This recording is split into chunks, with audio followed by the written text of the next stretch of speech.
Assalamualaikum. Hai, nama saya Nur Hazika. Hari ini tajuk perbincangan kita adalah berkaitan dengan bab 3 tingkatan 5 iaitu belanjawan tunai.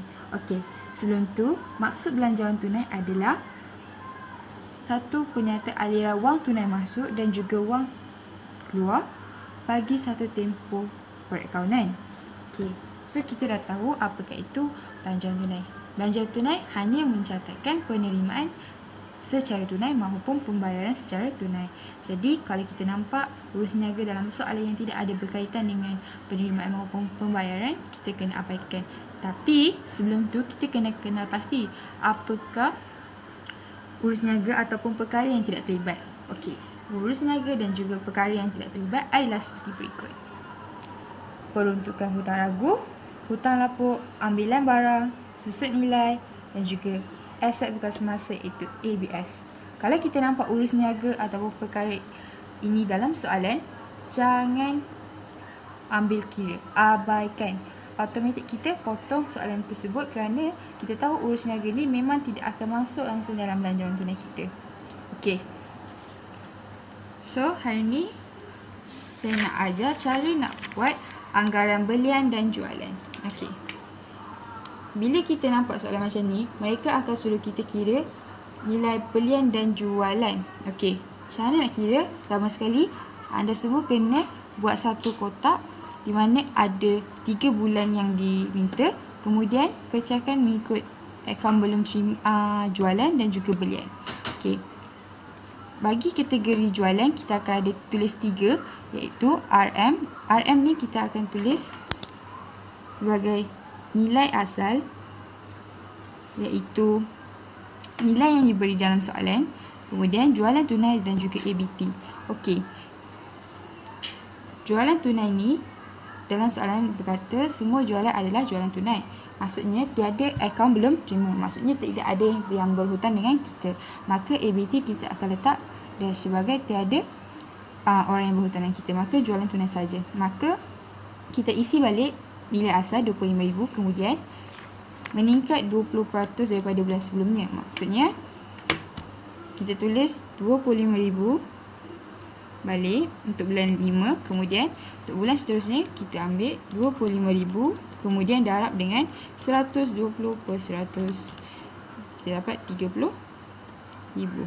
Kemudian kita darab 120 sekali lagi dan kita akan dapat 36,000. Okey, kenapa saya darab 120 dan bukannya 20%? Okey, kenapa? Sebab saya nak jimatkan masa. So, kenapa kita nak buat kerja 2 kali? Buat sekali saja dah cukup. Maka, kita ambil nilai asal, kemudian kita darab dengan 120. Sebab 20%. Kalau dia bagi 50%, maka kita akan buat 25,000 darab dengan 150 bagi 100. Kalau dia beri 50%. Kalau dia bagi 80, kita darablah dengan 180. Okey. Ini cara nak cari nilai jualan. Maksudnya, dalam belanjawan tunai, kita hanya akan catat jualan tunai, tiada ABT. Sebab dia dah cakap dalam soalan, semua jualan adalah jualan tunai. Okey. Next. Untuk belian pula, kita akan buat di bawah jadual yang sama lah. Maka kita akan tulis RM untuk nilai asal. Kemudian belian tunai dan juga akaun belum bayar ataupun ABB. Okey. Kalau kita tengok soalan ni, sebanyak 70% daripada belian adalah secara tunai. Bakinya diberi tempoh kredit sebulan. Okey. 70% adalah secara tunai. Okey, kita ada 100%. Bila kita tolak dengan 70%, kita akan dapat 30%. Okey, so 30% ni adalah kredit, keyword dia. Kredit maksudnya hutang. Maka ini adalah akaun belum bayar. Dan tempoh kredit sebulan. Maksudnya kalau kita beli barang pada bulan 5, hutang kita pada bulan 5 akan dibawa kepada bulan hadapan. Sebab kita beli barang bulan 5, kemudian kita berhutang pada bulan 5. Tapi kita tak ada duit. kita tak boleh bayar, akaun belum bayar pada bulan 5. Kita hanya boleh bayar pada bulan hadapan sebab dia beri tempoh kredit sebulan. Maka untuk belian dia dah bagi nilai asal. Jadi kita tulis je 16,400, 25,200 dan 28,000. Okey. Dia dah cakap dekat sini 70%. Jadi kita tulis dekat tepi ni 70%. Manakala ABB pula adalah 30%. Kenapa 30%? Macam saya cakap tadi, 100 tolak 70 dapat 30%. Okey. So kita ambil kalkulator. Kemudian nilai asal 16,400 kita darab dengan 70%.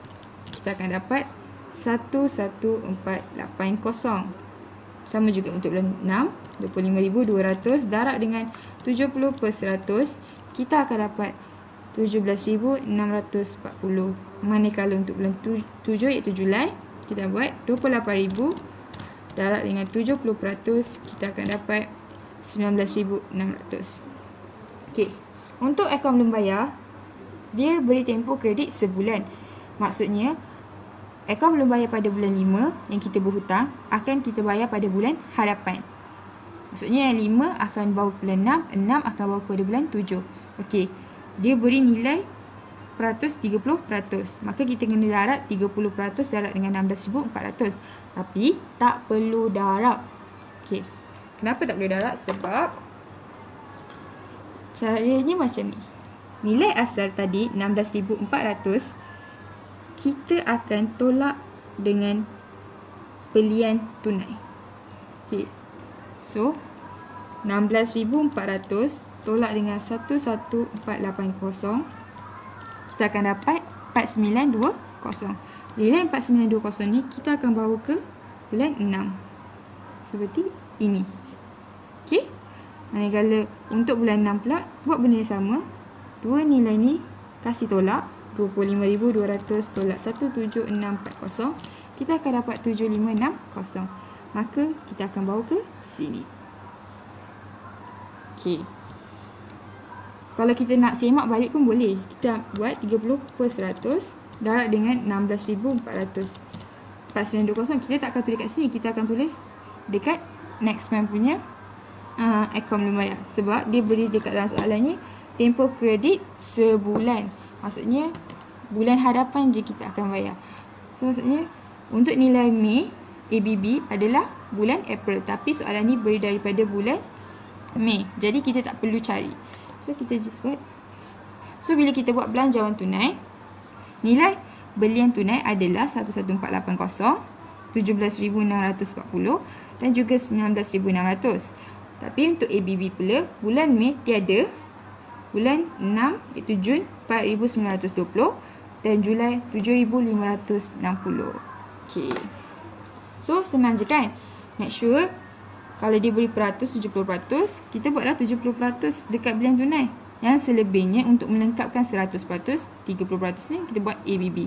Macam soalan jualan ni, dia tak bagi peratusan. Maksudnya semua jualan tunai, tiada ABT. So 100% lah kita katakan. Jadi itu saja untuk kali ini. Saya harap anda semua faham macam mana konsep untuk cari anggaran belian dan jualan. Pastikan kalau nak cari ABB, nilai asal tolak nilai yang kita cari belian tunai, kita akan bawa ke bawah nilai jualan iaitu belian tunai. Okey. Kalau ada apa-apa pertanyaan, anda boleh komen dan juga jangan lupa untuk like serta subscribe. Okey, itu sahaja untuk video kali ini. Bye.